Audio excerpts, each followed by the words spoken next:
Hello there, students, and welcome back to another episode in this sequence this week. Let's go ahead and take a look at your sequences assignment. So we're going to look at arithmetic and geometric sequences. And the first thing we're going to see is the first three terms of a sequence are given, round to the nearest thousandth if necessary. Find the 10th term. Now, 7, 28, 112. Let's see, we add 21, we add 20. No, it appears we're adding 104 the second time, so that can't be an arithmetic progression. That means let's go ahead and try geometric. 7 times 4 is 28. 28 times 4 is 112. Okay, this looks like a geometric progression. So what we are going to do is, let's slide this tab over to the right, and then go ahead to our calculator. So we want the 10th term in a sequence beginning with 7 and multiplying by 4 each time. So we're going to say 7 times 4. How many times do we have to multiply by 4? The first one isn't multiplied by 4, so the 10th one is going to be 10 minus 1, so 9 times. We end up with 1,835,008. Let's go ahead and see if that works.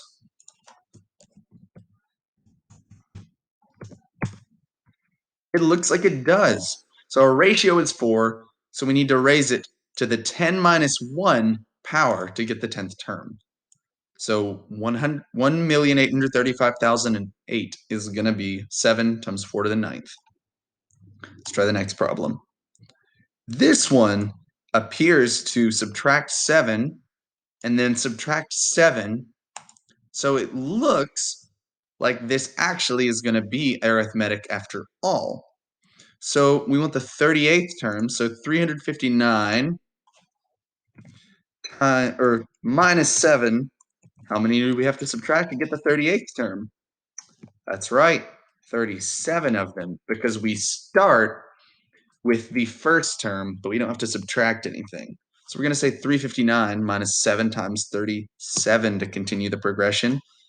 And what do you know? We get something as nice as 100.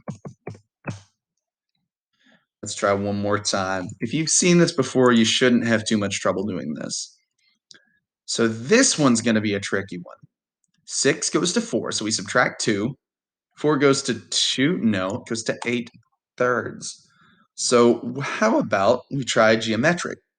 6 times 2 thirds is 4, times 2 thirds is 8 thirds. So we're going to say this is going to be a geometric progression.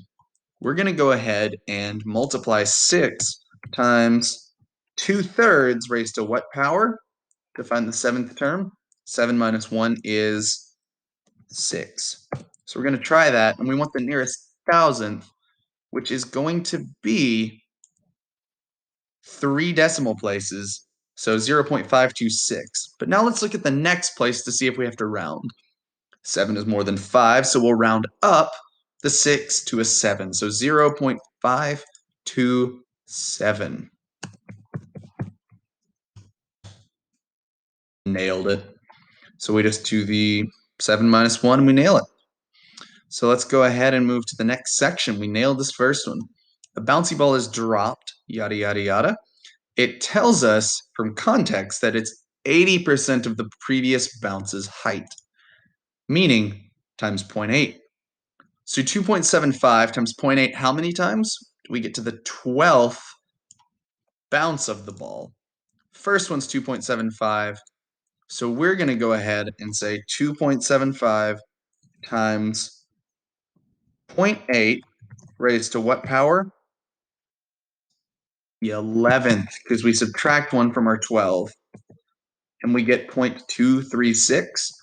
And we check the next digit. It's less than 5, so we round down to 0.236. Actually, we want to round to the nearest tenth. This is why it pays to read the problem. Nearest tenth, we go to 0.2, and then we see is 3 more than 5? No. So we round down to 0.2 feet.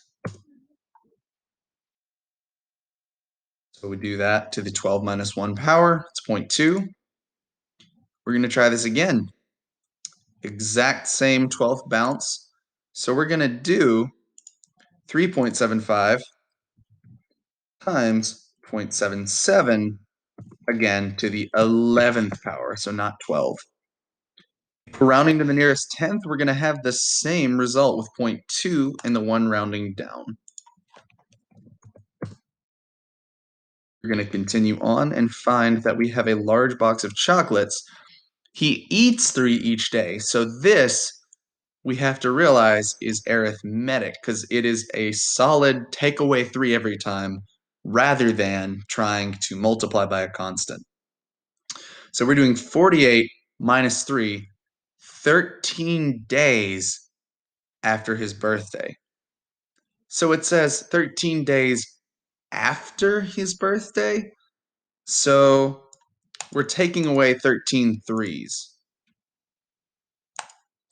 So 48 minus 3 times, now I don't know if they're going to want to take away 13 or to take away 12, but 13 days later would be on the 14th day. So I'm going to take away 13 threes and be left with 9. So chocolates after 1 day, chocolates after 2 days, chocolates after 3 days. Note that 48 is not after 1 day. That is at the beginning. So we take away 3 13 times. Let's go ahead and move on 1 to 2 more times. Here we go. We want the common difference and ratio with missing terms. If the first term is equal to 7, the sixth one is equal to 37. Then that means we have gone 5 steps and moved up 30. So we do 30 divided by 5 and we get a difference of 6. For this one, it is arithmetic, meaning we add or subtract. We start with a 3, and the fourth term is 33. So 3 terms later, we go up 30, meaning 30 over 3, the difference is 10. Finally, we have another arithmetic with the first term equal to 6 and the fifth equal to 30. 4 terms bring us up 24, so 1 brings us up to 6. And I'll give this one more problem because this one is now geometric.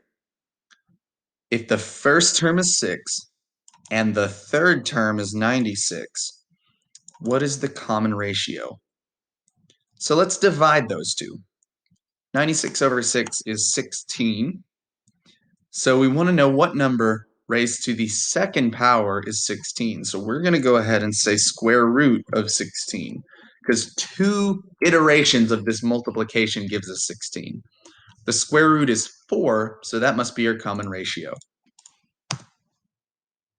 We would have to take a different root, like for example, we'd go to functions, and sorry, my mistake.